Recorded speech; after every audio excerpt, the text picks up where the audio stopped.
సమావేశ కార్యక్రమానికి మరి హాజరైన ప్రజలకు, నాయకులకు, కార్యకర్తలకు అందరికీ కూడా పత్రికా సోదరులకు నా హృదయపూర్వక నమస్కారం. ఈ రోజు మనమందరం కూడా గర్వపడాల్సిన రోజు. మన ప్రియతమ నాయకుడు వైఎస్ రాజశేఖర్ రెడ్డి గారి సతీమణి విజయమ్మను మన ఆడబిడ్డగా ఈ రోజు పర్కాలకు పిలుచుకోవడం జరిగింది. రాజశేఖర్ అన్న ముద్దుల కూతురు షర్మిలమ్మను మరి మన ఇంటికి ఆహ్వానించడం జరిగింది. మరి ఒక పక్క అన్న చనిపోయిన దుఃఖం ఆ కుటుంబంలో ఉండగానే కొడుకు ఈ రోజు జైలుకు పంపిస్తే కడుపులో దుఃఖాన్ని దిగమింగుకొని ఈ రోజు వాళ్లను నమ్ముకున్న నాయకుల కోసం ఈ రోజు ఎన్ని ఆటుపోట్లు ఎదురైనా కూడా ఈ వరంగల్ కు వచ్చి పర్కాల పట్టణానికి వచ్చినందుకు వాళ్లకు హృదయపూర్వక ధన్యవాదాలు తెలియజేసుకుంటా ఉన్నాను. అన్నతో ఉన్న అనుబంధం మాకు కొంచెం తక్కువైనా కూడా అన్న మీద అభిమానం మాకు కొండంత. ఆ అన్న కోసం, ఆ అన్న మరణించిన తర్వాత జగనన్న కోసం అన్న మీద అభిమానాన్ని చాటుకోవడానికి నేను మంత్రి పదవి వదిలిపెట్టుకోవడం జరిగింది. అదే అభిమానం నా నియోజకవర్గ ప్రజల మీద ఉంది కాబట్టి ప్రజల ఆలోచనల మేరకు ఈరోజు తెలంగాణ కోసం నా ఎమ్మెల్యే పదవిని వదిలిపెట్టుకోవడం జరిగింది. మరి ఈ రోజు నేను ఎమ్మెల్యే పదవిని వదిలిపెట్టుకున్నాక కొన్ని దగాకోరు పార్టీలకు సంబంధించిన మరి ఊసర వెల్లుల్లాంటి నాయకులు కొండా సురేఖ మరి రాజీనామా చేయలేదు, అనర్హతకు గురైంది కాబట్టి ఆమె తెలంగాణ బిడ్డ కాదు అని ప్రచారం చేస్తా ఉన్నారు. మరి దయచేసి నేను తెలంగాణ బిడ్డను కాకపోతే ఈ రోజు ఇన్ని వేల మంది జనం నాకు మద్దతు పలకడానికి ఎందుకు వచ్చారో దయచేసి నన్ను విమర్శించే నాయకులు చెప్పాలని కోరుతా ఉన్నాను. మీలాగా మేము డబ్బులు పంచలేదు, మీలాగా మేము ప్రలోభాలకు గురి చేయలేదు. స్వచ్ఛందంగా అభిమానంతో కొండా దంపతుల మీద ఉన్నట్టు విశ్వాసంతో ఈ రోజు జనమంతా వచ్చారు. మరి మీకు ధైర్యం ఉంటే, మీకు దమ్ముంటే రేపు నయా పైసా పంచకుండా కేసీఆర్ సభకు ఇంతమంది జనాన్ని తీసుకురండి అని చెప్పి సవాలు చేస్తా ఉన్నారు. అలీబాబా అరడజన్ దొంగల్లాగా కేసీఆర్, హరీష్ రావు, కేటీఆర్, ఈటల రాజేందర్, కవిత, కోదండరామరెడ్డిలు అరడజను దొంగలు ఈ రోజు తెలంగాణ ప్రజలను దోచుకు తింటా ఉన్నారు. తెలంగాణ సెంటిమెంట్ తో ఆడుకొని అమాయక తెలంగాణ ప్రజల ప్రాణాలను బలి తీసుకుంటా ఉన్నారు. నిజంగానే నీకు సిగ్గు శరం ఉంటే టీఆర్ఎస్ పార్టీ నాయకులను అడుగుతా ఉన్నాను. 11 సంవత్సరాలు అయితాంది తెలంగాణ తెస్తామని, ఎప్పుడు తెస్తారో ఖచ్చితంగా ఏ రోజైనా చెప్పారని అడుగుతా ఉన్నాను. ఏ విధంగా టీఆర్ఎస్ పార్టీతో తెలంగాణ వస్తుందో ఏ రోజైనా చెప్పారా అని అడుగుతా ఉన్నాను. మరి ఈ రోజు కేసీఆర్ ఉద్యమం మొదలు పెట్టినప్పుడు ఏమన్నాడు? నేను ఒంటరి వాణ్ణి, నా బిడ్డ నా కొడుకు అమెరికాలో ఉన్నాడు, ఉద్యమం తప్పితే నాకేమీ లేదు అని అన్నాడు. 4 రోజులు పోయినాక కొడుకుని పిలుచుకున్నాడు. మరి ఎందుకంటే అమెరికాలో వచ్చే జీతానికంటే ఇక్కడ వచ్చే వసూలు ఎక్కువ ఉన్నాయి కాబట్టి. మరి ఆ తర్వాత బిడ్డను పిలుచుకున్నాడు పాపం. మరి బిడ్డనేమో సినిమాలన్నీ గుర్తపట్టింది. అదుర్స్ సినిమా ఆపితే 5 కోట్లు ఇస్తే బంజారా హిల్స్ లో బంగ్లా కొనుక్కున్నాడు. అల్లుడేమో కార్పొరేట్ కాలేజీలు గుర్తపట్టిండు, కొడుకేమో కార్పొరేట్ హాస్పిటల్స్ గుర్తపట్టిండు. మరి ఈ విధంగా ఈ రోజు భిక్షపతేమో ఇక్కడ హోటళ్లను గుర్తపడతాడు, షాపులను గుర్తపడతా ఉన్నాడు. పైసలు లేకపోతే ఖాళీ చేపిస్తామంటా ఉన్నాడు. ఈ రోజు మాట్లాడుతా ఉన్నాడు కేటీఆర్ ప్రెస్ మీట్ పెట్టి, కొండా దంపతులట రాజశేఖర రెడ్డి గారు ఉన్నప్పుడు అక్రమంగా దోచుకు తిన్న డబ్బునట ఈ రోజు గుళ్లకు బళ్లకు పంచుతా ఉన్నాడట. మొన్ననే కొండా మురళి గారు ఒక సవాల్ విసిరిండ్రు. మేము డిపాజిట్లు వేస్తా అన్నామే, డిపాజిట్లు వేస్తానమని తెలిస్తే నేను ముక్కు నేలకు రాస్తా, ఒకవేళ వేయట్లేదని చెప్తే నువ్వు పర్కాల నడిబొడ్డున చెప్పు దెబ్బలు తింటావు అని చెప్పేసి నేను కూడా ఈరోజు సవాలు విసురుతా ఉన్నా. రాజశేఖర్ అన్న వల్ల మేము అక్రమంగా సంపాదించినట్టు నువ్వు నిరూపిస్తే మరి నేను వరంగల్ వదిలిపెట్టి నేను పోతా. మరి తెలంగాణ అన్న పేరుతో మోసం చేయడం నువ్వు మానేస్తావా, టీఆర్ఎస్ పార్టీని మూసుకుంటావా అని నేను అడుగుతా ఉన్నాను.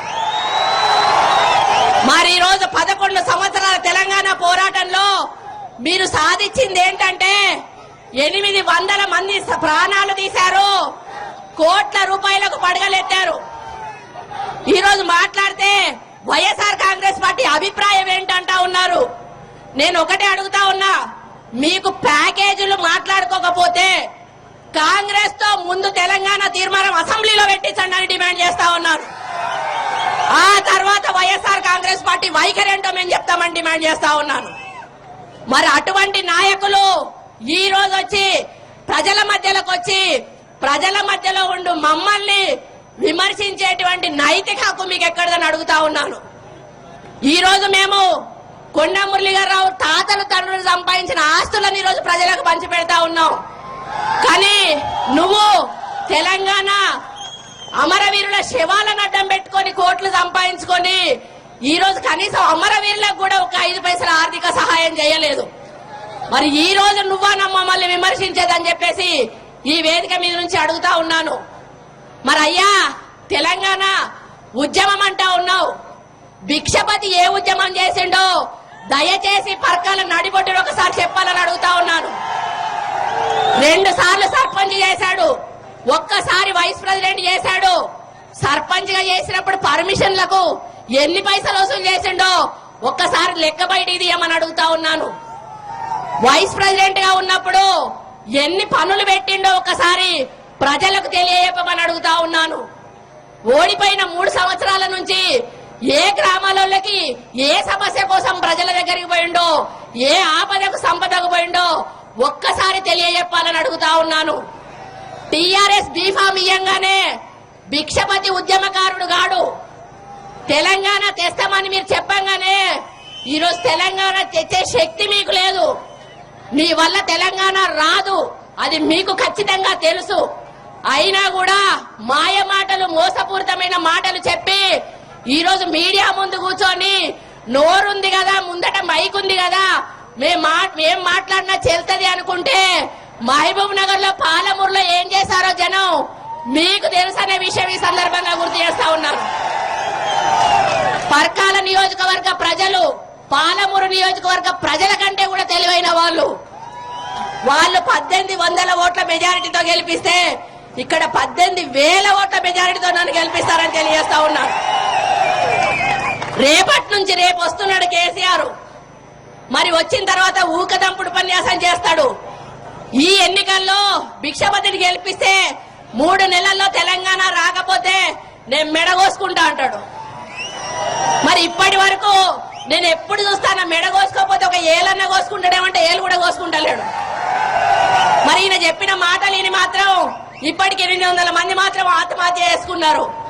ఆయన బిడ్డ ఏసీ రూముల్లో ఉంటది, కొడుకు ఏసీ రూముల్లో ఉంటాడు, అల్లుళ్ళు ఏసీ రూముల్లో ఉంటాడు, ఆయన ఏసీ రూముల్లో ఉంటాడు.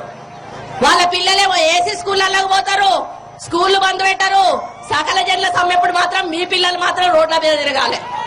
మరి మీకొక న్యాయం ఆయనకొక న్యాయం ఎక్కడిది అని అడుగుతా ఉన్నా. హరీష్ రావు చాలా మాట్లాడాడు మా గురించి గ్రామాల్లోకి వెళ్లి. అదే హరీష్ రావును డిమాండ్ చేస్తా ఉన్నా, రాజశేఖర్ రెడ్డి గారి పేరెత్తే నైతిక హక్కు నీకు లేదు. కేటీఆర్ కూడా చెప్తా ఉన్నా, ఇక్కడ నుంచి చెప్తా ఉన్నా, రాజశేఖర్ రెడ్డి గారి పేరెత్తే హక్కు టీఆర్ఎస్ నాయకులకు ఎవ్వరికి కూడా లేదు, ఇంక్లూడింగ్ కేసీఆర్ అని చెప్తా ఉన్నా. రాజశేఖర్ రెడ్డి గారు కాళ్ళు మొక్కి కేంద్రంలో మంత్రి పదవులు తీసుకున్నారు. మీరు ఉద్యమం పేరిట రాష్ట్రంలో మంత్రి పదవులు తీసుకున్నారు. ఎమ్మెల్యే కాకముందే హరీష్ రావు నువ్వు మంత్రి పదవి తీసుకున్నావు. నువ్వు ఉద్యమకారుడు అయితే మంత్రి పదవి నీకెందుకు అని చెప్పి ఈ రోజు అడుగుతా ఉన్నాను.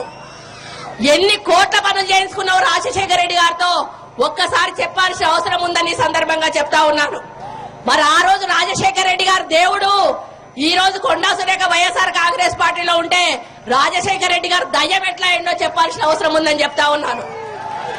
కాబట్టి ఈ రోజు అవకాశవాద రాజకీయం చేసేది టీఆర్ఎస్ పార్టీ. ఈ రోజు జగన్మోహన్ రెడ్డి గారు విజయమ్మ గారు ఇక్కడికి రావద్దు అని అడ్డుకునేది ఏంటంటే వాళ్ళు వస్తే వైఎస్ఆర్ కాంగ్రెస్ పార్టీ బలోపేతం అవుతుంది, టీఆర్ఎస్ పార్టీ బలహీన పడుతుంది, వాళ్ళ దుకాణం బంద్ అయిపోతుంది అనేటువంటి భయం తప్పితే ఇంకా ఏమీ లేదని చెప్తా ఉన్నాను.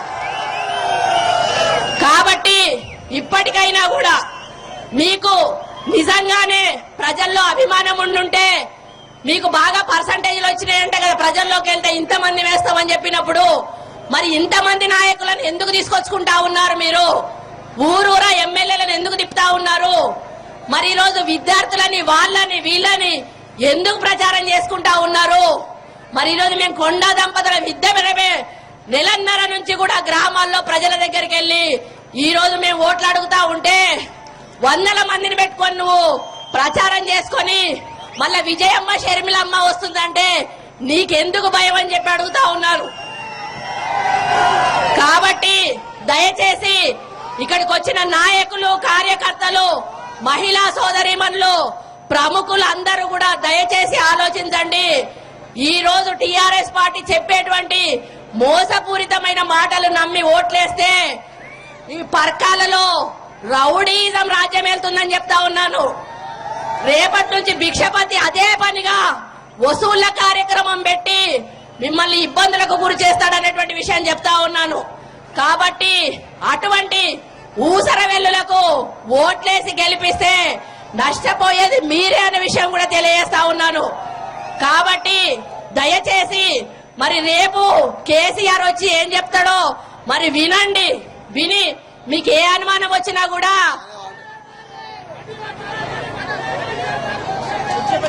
వడ్డీ వ్యాపారట భిక్షపతి ఐస్ క్రీంలు అమ్ముకున్నాడు అట. మరి ఏం లేనోడు పోయి బెంగళూరులో రియల్ ఎస్టేట్ ఎక్కడి నుంచి చేస్తుండో దయచేసి మరి చెప్పాల్సిన అవసరం కూడా ఉన్నది. కాబట్టి అటువంటి వాళ్లకు ఓటేసి దయచేసి మీ మన నియోజకవర్గ భవిష్యత్తును పాడు చేయొద్దని తెలియజేసుకుంటూ, మరి మా మీద ఎన్ని అవాకులు చెవాకులు పేలినా కూడా పర్కాల నియోజకవర్గ ప్రజలు నమ్మరనే విశ్వాసం మాకుంది.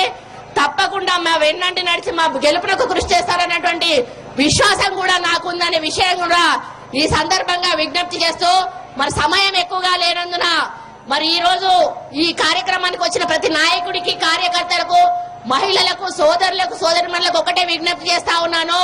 ఈ నెల 12న జరిగేటువంటి ఎన్నికల్లో ప్రతి ఒక్కరూ కూడా నాకు సీలింగ్ ఫ్యాన్ గుర్తుకు ఓటు వేయించి నన్ను అధిక మెజారిటీతో గెలిపించాలని కోరుకుంటూ మీ అందరికీ కూడా ధన్యవాదాలు తెలుపుకుంటూ సెలవు తీసుకుంటా ఉన్నాను. జోహార్ వైఎస్ఆర్.